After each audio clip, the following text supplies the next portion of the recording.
and welcome to the Your Parenting Mojo podcast. In today's Sharing Your Parenting Mojo episode, we hear from Iris Chen, whom I think I first found on Instagram, and I started reading her blog on her website, untigering.com. Iris describes herself as an American-born Chinese who somehow ended up with kids who were Chinese-born Americans. And she writes about navigating life and parenting at the intersection of her Chinese and American identities, and is a deconstructing tiger mother who's trying to become a gentle parent. She's just published a book called, appropriately enough, Untigering, Peaceful Parenting for the Deconstructing Tiger Parent. Welcome, Iris. Thank you so much for having me, Jen. And so I wonder, maybe we can start by hearing a little bit about what you were like as a parent in your children's early years and where did that approach come from? Sure. So yeah, I call myself a deconstructing tiger parent because I definitely started out as a pretty typical, controlling tiger parent who was very strict, had a lot of rules, expected obedience. And I write about this story at the beginning of my book where one of my children as a toddler, I was like obsessed with getting enough sleep, as young parents we're so sleep deprived. And so regardless of whether or not he was tired, I was going to make him have a nap. And so I would, place him in bed. I would flip him towards the wall. If he began turning his body at all, I would flip him back. If he got out of bed or did anything, I threatened, I spanked, I yelled, I did all those things. And so that was just one little snapshot of sort of the type of parenting that I practiced early on, where it was very controlling, very coercive, and created a really toxic and contentious relationship with my child. So it's something that I look back on with a lot of sadness and yeah, but I am just glad that I'm not there anymore, and I'm really excited about helping other parents move away from that type of parenting. Yeah, and we're going to dig very deeply into the moving away part. I'd love to spend just a little bit more time in the in the in part, if you wouldn't mind. I'm wondering, sure. How did your children respond to you when you were trying to exert so much control over them? Yeah, they did not, especially my older child did not respond well at all. He resisted my attempts.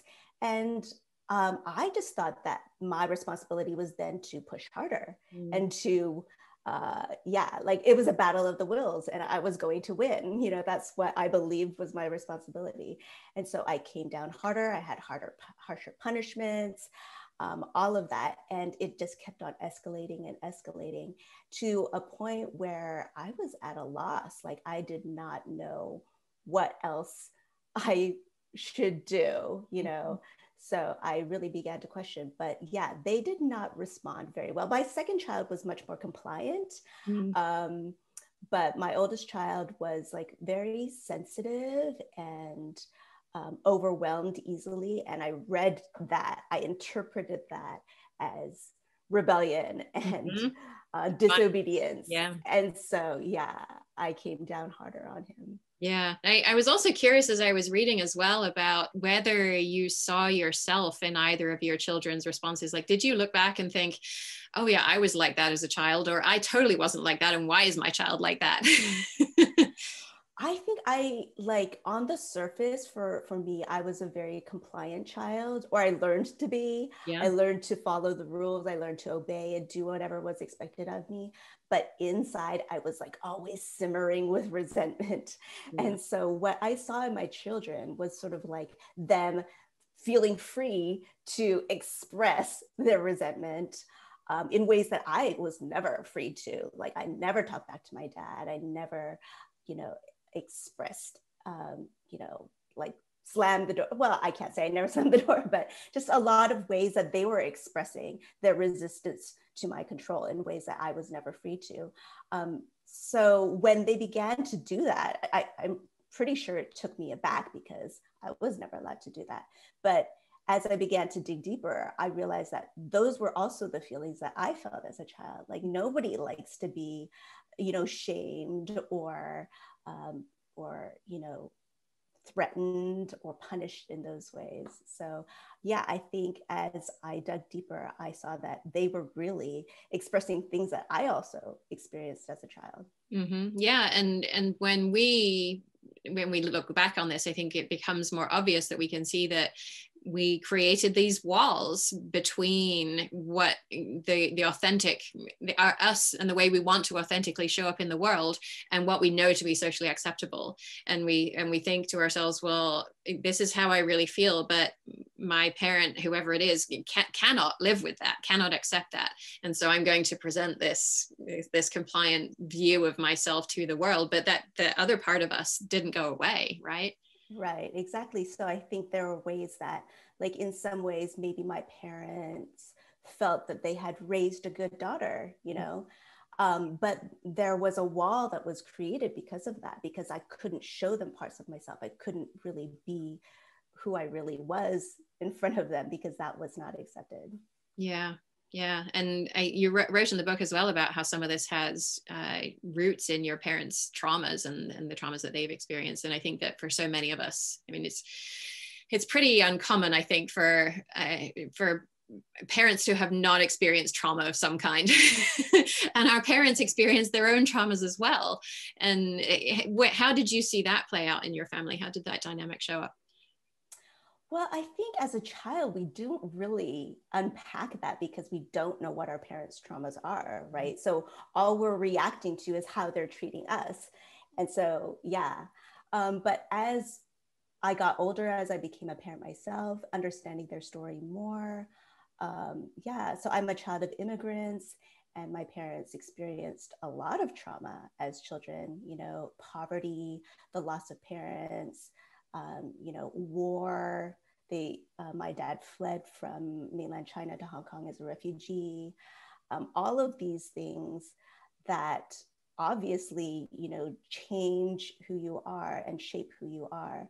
And so I think they obviously brought a lot of that into the way they just saw the world, the way they functioned, and the way they raised us. And so I don't, the immigrant experience as well, moving from their homeland to America and needing to adjust to all the cultural changes, needing to assimilate in certain ways, needing to, perform in certain ways in order to be accepted.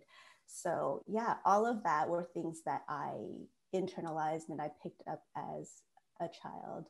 Yeah, they were having to do the same thing that they were asking you to do, to Yeah. present the view of the world that the world wants to see. Absolutely, yes.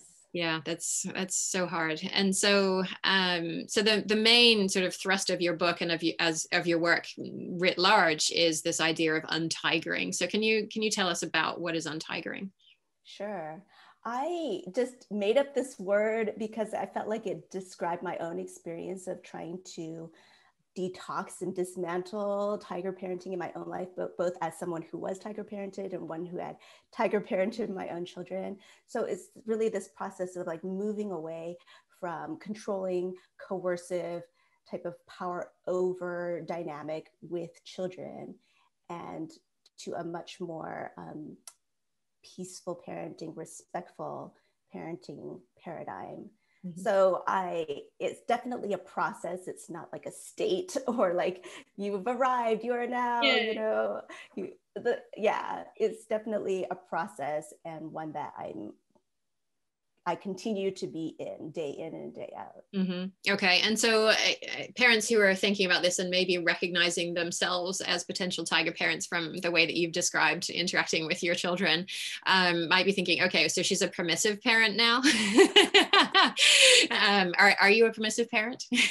Some might view me from the outside and might think that I'm a permissive parent, but I definitely don't think so. I mean, I still feel like I have tendencies towards being more controlling just because that's sort of like what I'm trying to, detox from. So I definitely have more controlling tendencies, but no, I feel like permissive parenting is really about lack of boundaries and about, in some ways, like hyper individualism and fear, and like there's a lot of things in there that are inconsistent with my beliefs about untigering and about peaceful parenting, because I think that untigering and peaceful parenting is really about relationship. It's about mutuality. It's about sharing power. So it's not like we're giving kids all the power and that they run the roost. Mhm. It's about this shared power and this relational dynamic where just like you and a partner would relate in not, hopefully not power over ways, but in ways that are mutually respectful, that where there's a lot of communication and trust. So in those same ways, we relate to our children in those ways. It's not through like authority, power, rules, and all that, but through communication, through trust, Mhm. through connection, all those ways that we build connection with other people in our lives. You know? Yeah, I think it requires a real shift in terms of how you see children, right? Because you can't see children as incompetent and also parent in this way. And so what's your view of children? How do you see children, and how do you think that's different from maybe tiger moms and even often sort of regular parents view children? Sure. I am learning to see children as full human beings who are worthy of love and respect and dignity. And I think I say learning because like the way the messages that we receive from society and just like mainstream parenting and all that Mhm. does not see children in this way. You know, we see children as things to shape and mold, as empty vessels, as extensions of our own identity, who like are connected to our own sense of self-worth, or you know, our own ambitions or whatever. So that's very much like a tiger parenting view of children, where whatever they do reflects on us, and you know, we need to get them to, you know, achieve and behave in ways that reflect well upon us. And in Asian culture, you know, this collectivism is you know, just pervasive in the culture. And there's nothing necessarily inherently wrong with this collectivist culture. But I think when we learn to disrespect and dehumanize a child in that way, where they just become something that we can manipulate, Mhm. then that's just so dishonoring to who they are. And so I'm really learning to shift my thinking in that and to see children as, you know, their own selves with agency, with autonomy, with their own being. Mhm. And, yeah. Yeah. And as you're saying that, I'm thinking, okay, yeah, I can see how this would be a very big shift from the way that maybe children are raised in a collectivist culture. But even in the US, which is, I think, veers very far to the other end of the spectrum, where it's highly individualistic and everybody's supposed to succeed on their own merits, even though we know that that's not actually what happens. And but we still even within this culture where we're supposed to see the merits and the benefits of each individual person, we still see children as less than ourselves. And so it seems as though this concept is, even if you, by you, I mean listeners who are listening to this, you're not an Asian parent, you're not raising children in a collectivist culture, you don't see yourself as a quote unquote tiger mom, we are still operating in a culture that sees children as less than fully autonomous individuals. And so that's, I think, the part that really resonated with me in your work, is that you write from this one perspective, but your work is applicable to parents across the broad range of situations. Yes, absolutely. Because I think this, like, I call it adultism. There's like childism and adultism. They're sort of Mhm. like both sides of the same coin, but just adultism is everywhere in our society, where we do see children as less than.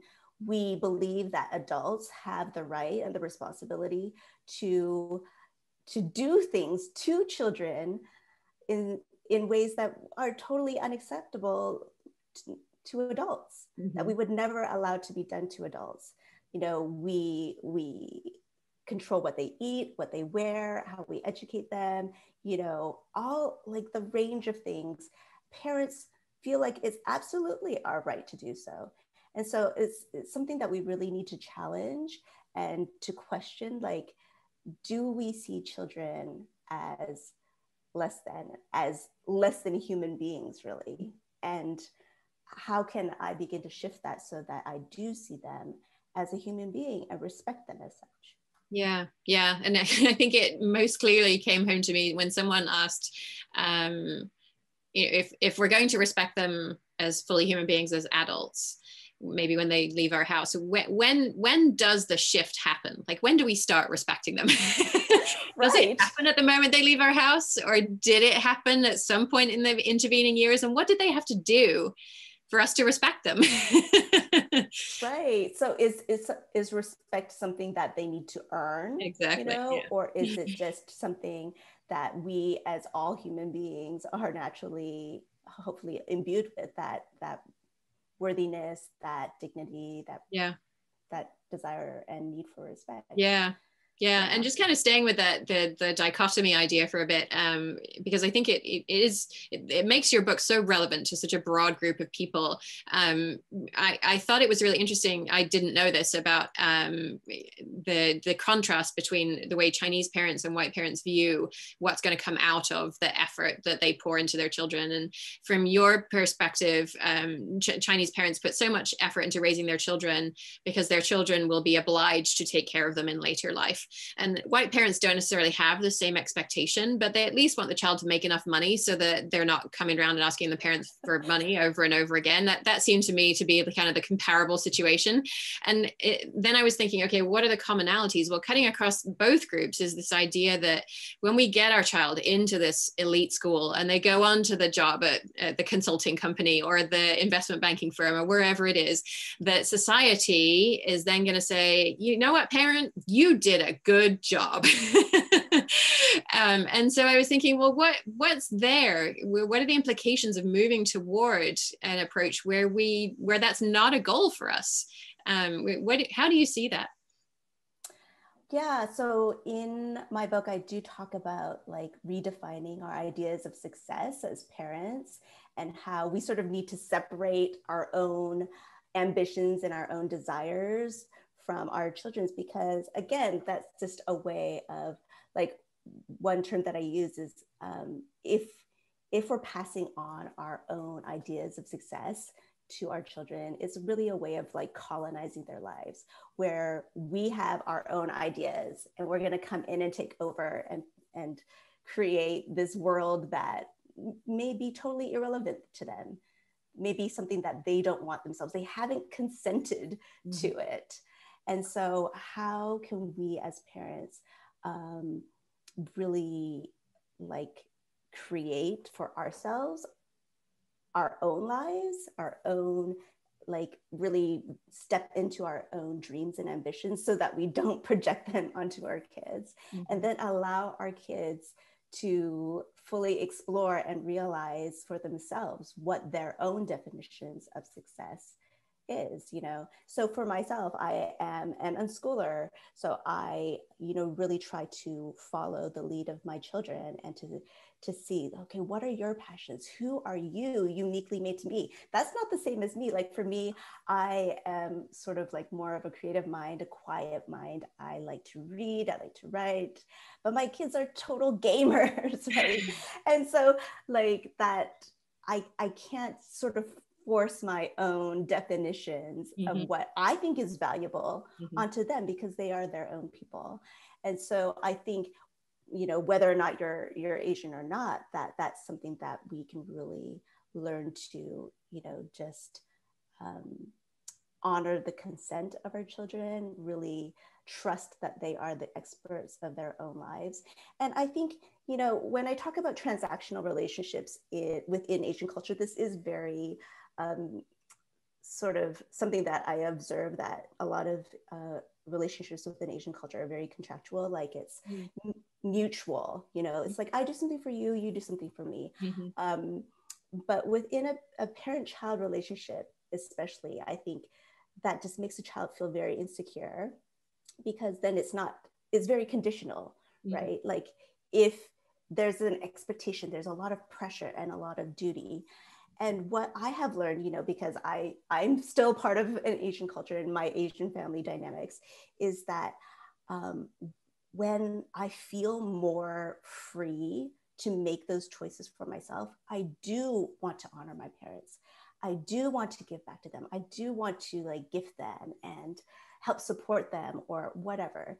But it has to be from a place of agency and a place of freedom where I do it because I love them, because there is that relationship and there is that honor and that respect, not because of a top-down expectation that is using shame or using whatever pressure of all those different ways. So I do feel like in the collectivist culture, there are ways to express that in authentic ways. It just can't be in power over demanding coercive ways. Yeah. And I think that this dynamic is really also present in the dominant culture in white America as well, and in other places too. I work with parents all the time who, they get to their midlife, and through oftentimes working with me, they realize that the ways that they're interacting with their children doesn't reflect their values, and then they realize, okay, how did I get to be where I am? And maybe for the first time they start to see, okay, I never actually made the choices that got me here. My parents told me I had to do well in school, and then when I graduated, there was only I was interested in this thing, and there was nothing else available, so I did that at college, and the next step from that was this other thing, and I just kept putting one foot in front of the other, because all around there was this validation of, oh yeah, my parent introducing me as, well, so and so is in this career now, and all the time there are sort of these society and our parents and our broader families put these guardrails around expectations for us, and we get to midlife and we think, well, did I actually make any of these choices? And we look back and we realize that maybe we didn't, and that if we don't think about this differently, then we are probably going to do the same things to our children as were done to us. Yes. So I think it's so important for parents, no matter where you are, to see, how did this play out in your own life? And is that the same way that you want it to play out in your children's lives? And if not, that needs to be a conscious decision in your part, because if you just kind of go with the flow, it's probably going to end up repeating itself. Yes, absolutely. And like you mentioned, I think, we go through life unconsciously. We're just going with the flow, and we don't actually understand why we're doing the things we're doing. Like when you initially asked me, why did I choose this type of parenting? It wasn't even a conscious decision in terms of tiger parenting. Yeah. It's not like I decided I'm going to be a tiger parent. No. It was just unconscious, right? And so, really to bring our consciousness into it, to become more aware, like why am I being driven to do this? Why am I living the life that I am living? And to slow down and actually take the time to see, like, what do I really believe? Right. Am I aligned with those values? And to begin shifting. Yeah. Okay. So then let's make this super concrete then for parents, in terms of thinking about behavior and sort of how you see behavior, and maybe some ways that maybe your children are engaging in behavior that you don't like to see. How do you navigate that? Mm-hmm. So I see all behavior as attempts to get needs met. And so these needs are absolutely legitimate, and we can approach it without judgment. But the behaviors can, we need to sort of teach children to have appropriate ways to get their needs met. So that might mean adjusting their behavior, but never, like, we don't deal with the behavior in a punitive way, because they're just trying to get their needs met. Mm-hmm. And so we should validate that desire while teaching them more appropriate ways to meet their needs. Okay. And so how do you do that? Like, what's an example of that you've been through recently, maybe? Yeah. So I guess there was like a conflict between my boys where one of them came to me and he had a scratch on his face, and he said, like, oh, my brother scratched me on the face. And so instead of just coming in and like being, oh my goodness, how could you scratch your brother on the face? What's going on? Like, I, first regulated myself and then gave them time to, well, I went and asked, like, because, this doesn't happen without any reason, unless it was an accident, right? And so what I learned was that the younger brother who had scratched his older brother in the face, like they were sort of like wrestling, and the younger brother had asked him to stop, and the older brother didn't stop. And so he was like trying to get out and, protect his space, protect his boundaries.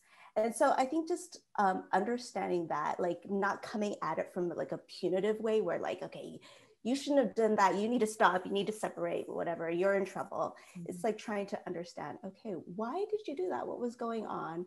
And then understanding, validating, oh yeah, that would have really bothered me if I asked somebody to stop and they didn't stop. And then next time, so I was talking with them, like, if you guys want to play in this way, is there a way that you can have a safe word or like a tap on the shoulder or something to express?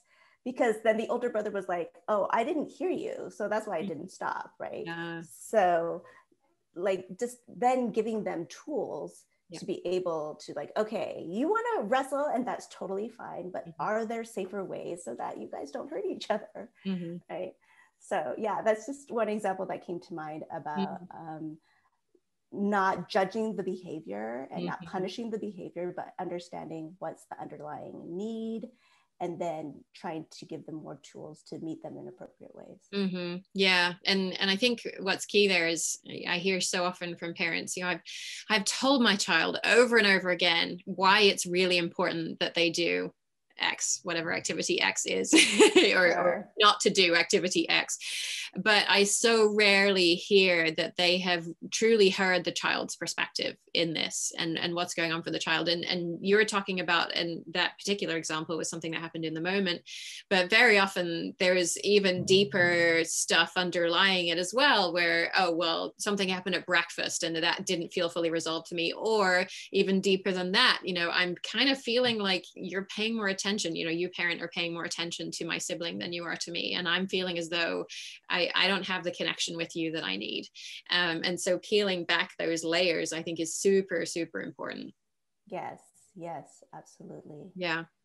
Just having that view, like not just seeing the behavior at face value, but really having that understanding that there's so much going on underneath. And if we approach it with more curiosity, with like, being an observer instead of like just coming in and pronouncing judgments, right? That can really ease a lot of the conflict that you have with your child and that they have with each other. Yeah. And so shifting gears a bit, I learned a concept from you that I have not heard before. It was this idea of Chinese somatization.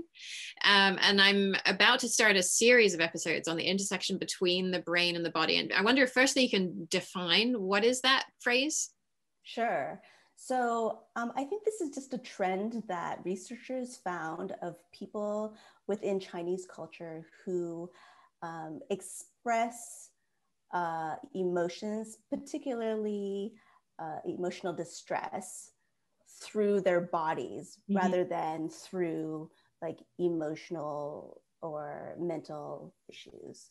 So for example, instead of, feeling depressed, a person within Chinese culture or influenced by Chinese culture might feel like or might be going through insomnia, or might have headaches or ulcers or chronic pain, so that their emotions, I guess, their feelings are really internalized and expressed through their bodies instead of through other means, emotions or mental distress. Yeah, and I thought that was absolutely fascinating, and not something I mean, it sort of starts to get at the Bessel van der Kolk stuff of the body keeps the score, and the way that trauma manifests itself in the body, but I hadn't sort of seen it particularly from an entire culture of people potentially experiencing certain things that we would typically perceive to be mental problems, things that are happening in our head, and having there be a very physical experience of that in the moment. And so I as soon as I saw that, I start Google Scholar, what can I find?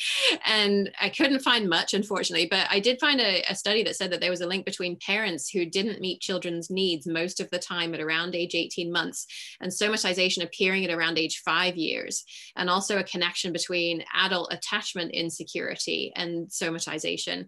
And I actually, that article was in a place that I couldn't access it, but the summary of the article said the researchers were Canadian. And so I thought, okay, well, the sample was probably mostly white then. And so potentially it's coming up in other cultures as well. But the part in your book that really intrigued me was that you took it one step further and looked at suppressing the experience. And so denying that the suffering even exists. What's the impact of doing that? Yeah, and I think a lot of it is like when you think of like Chinese history and all the suffering that this people group has experienced, it's very understandable that they've had to suppress it and like try to keep it under control, because there's been famine, there's been war, there's been poverty, imperialism, and so much oppression that they have experienced, and yet they have survived. So Chinese culture in general, like we're survivors, right? But what happens, I think, is that, yeah, when we internalize it, that just like Van der Kolk or whatever, that it becomes part of our genetic makeup. We pass it on to future generations. And so it's something that we really need to address and hopefully heal from, so that we don't continue to pass on this internalized trauma in our bodies to the future generations. Because what I see within a lot of my own culture is like the lack of ability to ask for help, asking for help. Going to mental health professionals within the Chinese culture is not very welcomed, is sort of frowned upon. That's changing, obviously, but we definitely need more shift in that area, where it becomes acceptable to ask for help, acceptable to have issues that we need support in. Yeah. So I think that's one thing.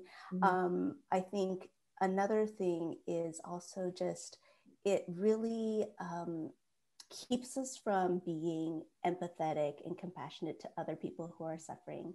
Because if we have had to, keep on keeping on, and, we have survived all these horrible things happening to us, when somebody else goes through something similar, it's just like, well, that's just life, too bad. Yeah, you got to do it. That's just life. And there isn't that compassion for other people who are suffering. Another thing is also just like we accept and receive like injustice and oppression without questioning it, without pushing back. It's just something that we think is part of life. And so we don't try to make change for other people or for the next generation or whatever. We're just going to, push through and survive it, and make what little gains we can and not question it. And I think that's another problem, another thing that we really need to challenge and not accept, because there's so much so many social justice issues that we should not accept, and we need to learn to push back on.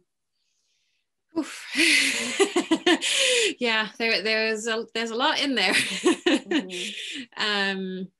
Yeah, I mean, it just, even on the idea of it not being okay in Chinese culture to go to mental health professionals, and in Western cultures, I think it is now, particularly for females, maybe less so for males. There is It's okay to have a therapist, to be in therapy, but it's not okay to express to our friends, to our neighbors, that we're struggling and that we need help, and that it's okay to pay somebody to tell them how we're struggling, but it's not okay to be in community with other people and to just to show them our vulnerabilities and to allow them to show us their vulnerabilities. That I think is a really key way that white supremacist culture shows up here in the US and probably in other places as well, that it's just not okay to expose our whole selves. And you wrote about that in the book as well, and how we all know we're supposed to accept our children's emotions. if you listen to the podcast and you've been doing respectful parenting for some time, you know that you're supposed to do this, even though it's hard. But there's also this very real sense of needing to keep a lid on our emotions and make sure nobody sees the messiness of our emotional lives. I'm wondering how this has played out for you a little bit. Yeah, I think it is this sort of like what I'm learning in my parenting also definitely affects my whole life in terms of like learning to accept emotions, learning to ask for help, learning to be vulnerable, like you said. I think just a recent example is my father passed away recently, and a friend offered to set up a meal train for me. And at first it's like, I'm fine, I didn't lose bother my look to cook. I know. Yeah. And it's just like, yeah, like I was making a lot of excuses, or not excuses, but just like downplaying my need for support. And then, but I think the more I thought about it, because I do have a lot going on, there was like planning my dad's memorial at that time, getting this book out and all that stuff. And I was realizing like, oh, it would just be so wonderful to have this off my plate. And then so I let her do it, and it's been wonderful. But it's still like, there is that part of me still where I feel a little bit ashamed, that I'm not able to take care of myself and I need to rely on other people. And yeah, so I think that's something that that our culture, not just Asian culture, obviously, but just, cultures around the world where we are, well, maybe specifically American culture, where we are taught to, pull ourselves up by the bootstraps and be independent, be pioneers, and like go out and take over the world, but how to really learn to be in community, how to learn to be vulnerable, to ask for help, and not see that as a weakness, but as an opportunity to be loved and cared for, and to be able to do that for others willingly and gladly and without judgment when they are in need of help. I think that's so important. Is like a lot of what I talk about in my book is also not just what's happening within our own families, but within our own communities. Like, how can we create, this mutuality, this respect, this holding of space for one another in our greater communities. Yeah. And I think that's a big part of where my work is headed as well, I think. And hopefully, I know of other folks out there, Kelty and Hannah on the Upgrading podcast and other places as well, where these barriers are starting to be broken down little by little. And I think that sort of brings us to where I was surprised that you went with the book in the end. I read the first quarter of it, and I thought, okay, yeah, Iris is on the same page with me about respectful parenting. We should do an episode about this. And I hadn't read the whole rest of the book. And then you draw the reader down this path of, okay, I was a tiger parent, and you may see some of me in you, and here's how we can together navigate this in relationship with our own children, our own families. And then you broaden the view to how this can bring about social change on a whole variety of issues. Can you tell us a bit about your vision for that? Yeah, I think just seeing how when we change the way we relate to children and we see them as full human beings, and we respect them and give them, listen to the power in their voice and respect their autonomy and all that stuff, I feel like that totally can transform our culture, because then we raise up this generation that no longer will accept all different kinds of abuse, who will stand up to it, who will speak and use their power, who will know how to relate to one another in not these power over ways, but in power sharing ways, who know how to build trust and communicate with one another when there are disagreements. I mean, there's just so many ways that in the ways that we parent, it can really ripple out into our society and into the ways, we're relating to one another as people.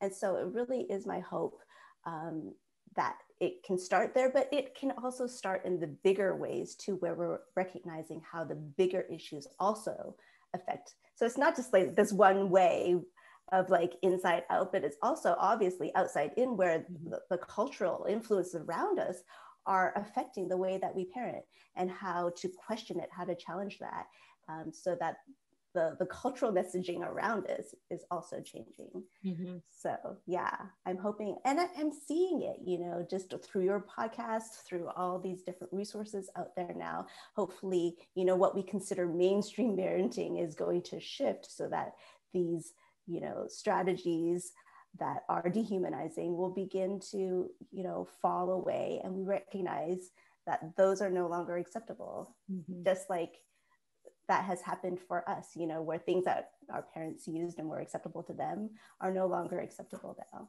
So yeah, well, I'm so glad that you're out there in the world doing this. I feel like we're in community here, and yes, thank you so much. And that we together are working with all the other parents who are following you on Instagram. People, your Instagram is a force to be reckoned with. And who see the things that you put out there, and it just resonates with people so much. And I'm so glad that we found each other, and that we can have this conversation, and that your book is out there spreading this message out into the world. Yes, thank you so much, Jen. So listeners can find the links to Iris's book, which is called Untigering, Peaceful Parenting for the Deconstructing Tiger Parent, and other topics that we've discussed today at yourparentingmojo.com/untigering.